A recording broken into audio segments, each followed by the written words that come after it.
What's up, guys? So I'm sitting here waiting on my shift to start tonight. Luckily I'm working nights right now because the air conditioning actually stopped in this truck, so I have no AC.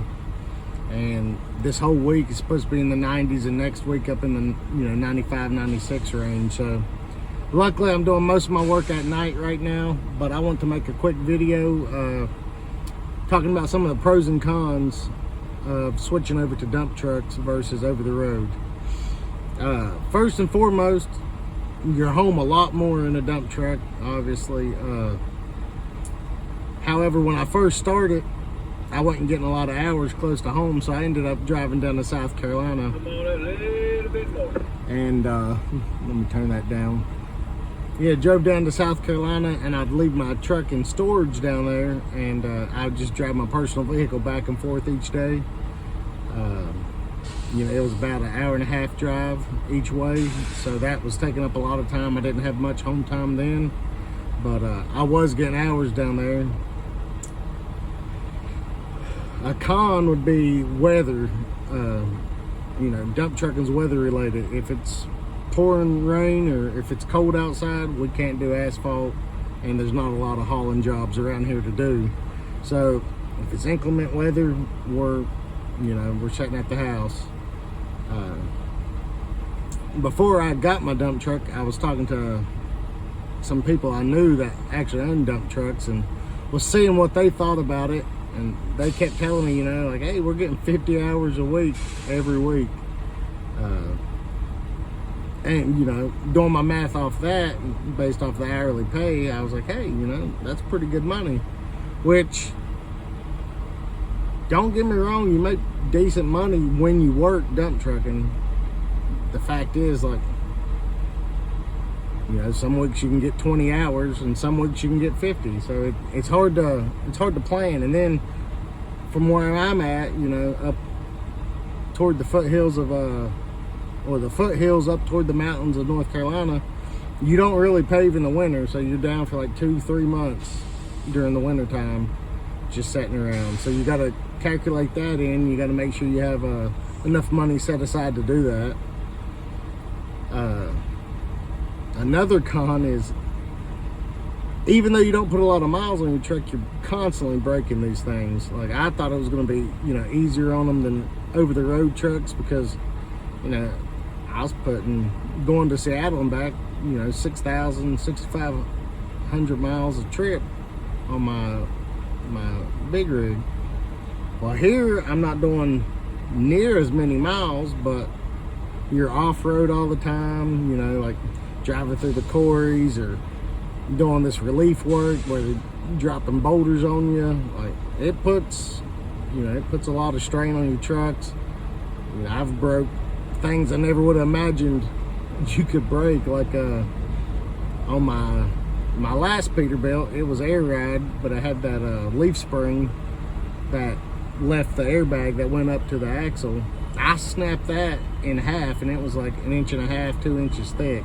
I don't know how I did it, but it was doing that boulder work and going in and out of the quarries and stuff. So you definitely break a lot more stuff driving a dump truck. That being said, if you break down, your tow bill is probably going to be a lot cheaper. Your mechanic's usually a lot cheaper because it's local. You're at home. You're within like a 150-mile radius of the house, so usually you can get it done fairly cheap, and you're not paying that over the road cost. Like when that Coronado broke down, they charged like $1,400 to tow it to the nearest dealership in Wyoming. I don't really have issues like that even in South Carolina. I think the highest was my buddy paid like $900 to get it from South Carolina back to the house. So that's definitely a plus. There's just, it's the main thing is getting used to the hours not being steady, because if it's raining, you're not making money. And whereas over the road, as long as you had a good work ethic, there was always work. And I was constantly moving in my truck. I was never sitting still unless I wanted to be. And here it's like, no matter how much ambition you have, if it's raining or if things slow down, there's only so much you can do. It has forced me to learn a lot more about my trucks, and do a lot of the maintenance myself, whereas I used to just take it to the shop and drop it off and get it done. Now I'm, jumping out and changing slack adjusters, after working a 10-hour shift, doing it myself so I can be back to work that night. It's been a big change. I've been struggling the last 2 years, and hopefully once I make it through this winter that's coming up, hopefully I should be good, because my wife's finishing school next year. So that's going to be a big burden lifted off of me once she's making a little more money. And then if something breaks on the truck, I feel like he'll give me a little more time to just, if I got to take a day off and fix my truck, instead of scrambling around last minute, just getting off work trying to fix my truck and get back to it. It's going to be a little different, and I'm looking forward to it. But I think I've been working diligently to try to get my bills down, because I did the math when I first got off the road, and my bills were like $18,000 a month. I've got them down to like $7,000 right now. So slowly and surely it's getting easier.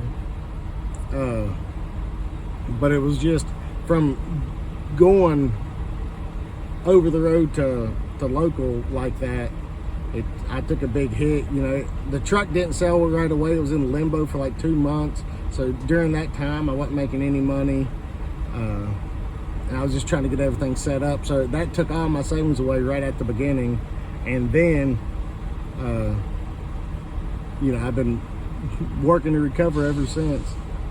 But that's my short rant for the day. I just want to, touch base and kind of let you know, in case, somebody else out there wanting to get into dump trucking and looking for another avenue versus over the road. These are things I didn't know when I got into dump trucking. I just had my son. I really didn't want to be over the road anymore, and I had to rebuild my engine. It was a perfect time, like all the signs pointed to go ahead and sell that truck while I could sell it for a good profit with a fresh reman engine or overhauled engine. So I felt like it was a perfect time to switch over, and then I've been learning it ever since. I remember starting I don't think I had ever raised and lowered the bed enough. I probably did it like 2 times before I went to work. The first day they had me spreading gravel, and that was a nightmare, because I didn't know when to open the tailgate, when to raise the bed, or how far to raise the bed. It was just a whole learning process, but I jumped right in it and I figured it out. But yeah, thanks for watching. I hope you enjoy it. If you got any questions or you want to see some more videos, leave me a comment and I'll get back to it. Thank you.